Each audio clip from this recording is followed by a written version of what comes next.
Hey guys! Pessoal, eu tenho respondido os comentários de vocês tanto no Facebook, quanto no YouTube, quanto no Instagram. E eu recebi um comentário no YouTube, no meu vídeo Técnica para pronunciar qualquer palavra em inglês.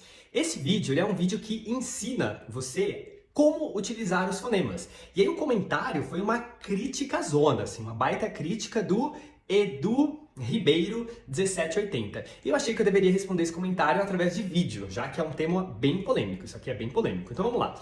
Ele diz assim: existe uma coisa chamada contexto, em letras maiúsculas. Assim como no português, muitas palavras possuem sons e escritas semelhantes, mas nós conseguimos compreender o que o interlocutor está falando, pelo contexto da conversa. Igualmente no inglês. Ademais, como a língua é um elemento cultural vivo e que se transforma, o principal objetivo é a comunicação. E a pronúncia é parte dela, não o seu todo. Desta forma, é mais importante saber comunicar, com ou sem os sons, que ficar preso à pronúncia. E para finalizar, nenhum estrangeiro adulto falará um idioma nativo exatamente como nativo, porque seu sistema cognitivo fonológico foi formado a partir da estrutura do seu idioma original. No máximo, poderá reproduzir com maior semelhança ao idioma estrangeiro. Então, eu vou rebater aqui tópico por tópico o que eu concordo e o que eu discordo aqui do Edu Ribeiro. Edu, seguinte, você falou assim, existe uma coisa chamada contexto. Olha, se eu ganhasse R$ 1 para cada vez que um professor de inglês que não sabe os fonemas chegasse para mim e falasse, olha, os fonemas não são importantes porque existe uma coisa chamada contexto, eu estaria rico. Pessoal, por que o contexto ele nem sempre vai dar conta do recado? Existem coisas chamadas pares mínimos. Os pares mínimos são palavras que se distinguem apenas por um som. Então, quando você fala assim, por exemplo, a palavra praia, que é beach, e a palavra puta, que é bitch. Quando você fala what a beautiful beach, você pode confundir que puta bonita ou que praia bonita. Ou o verbo live, que também é um par mínimo. Se você não fizer essa diferença do som, a pessoa pode não entender o que você está falando. Exemplo. I'm living here. Tô indo embora daqui. I'm living here. Eu tô morando aqui. São significados completamente diferentes. Então, assim, o contexto nem sempre vai dar conta. É verdade o que esse rapaz diz, que às vezes o contexto pode te ajudar numa situação. Mas ainda assim, quando o contexto for te ajudar, eu fico pensando, será que não é melhor você ter uma pronúncia bonita por uma questão estética também? Afinal, quanto mais próximo dos sons você fala, melhor é a sua dicção, mais nitidez você tem ao falar e mais a pessoa presta atenção no seu conteúdo e não na forma do que você está falando.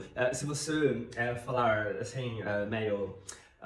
falar com sotaque falar muito carregado, as pessoas vão prestar atenção no seu sotaque, não no seu conteúdo. Além disso, ter uma boa pronúncia faz com que a sua audição seja perfeita. Então, essa questão do contexto é uma coisa que, putz, todo mundo me fala o tempo inteiro. E sim, o contexto pode ajudar em alguns casos, mas se você depender só do contexto, você vai se dar mal. E geralmente quem fala dessa questão do contexto é quem não sabe os fonemas. Porque quem sabe os fonemas sabe que ajuda muito mesmo.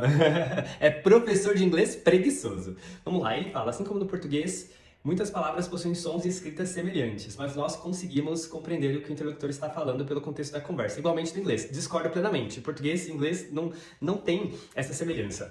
O inglês, deixa eu até me aproximar da câmera agora para falar algo para vocês, gente.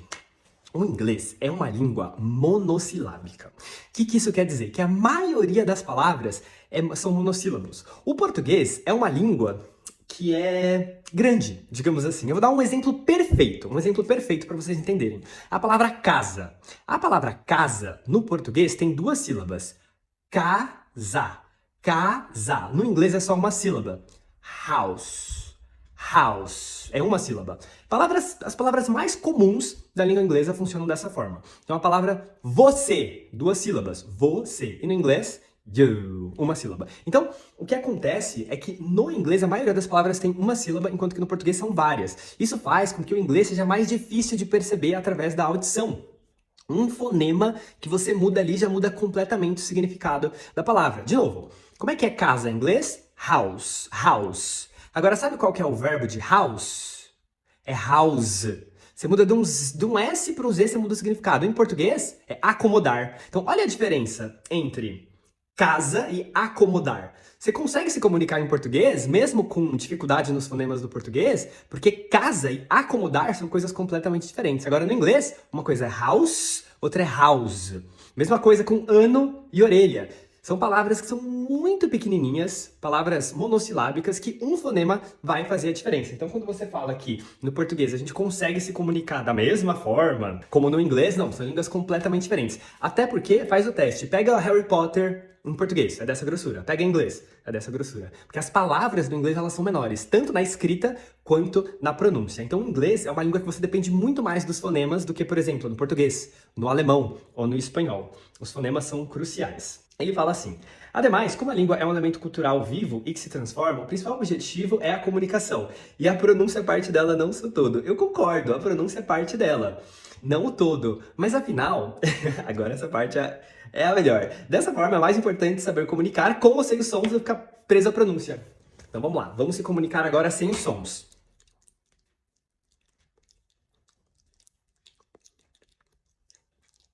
Gente, não dá, você vai fazer leitura labial, porque se comunicar sem os sons é o quê? Fazer leitura labial? Não, essa parte pra mim, assim, foi a pior.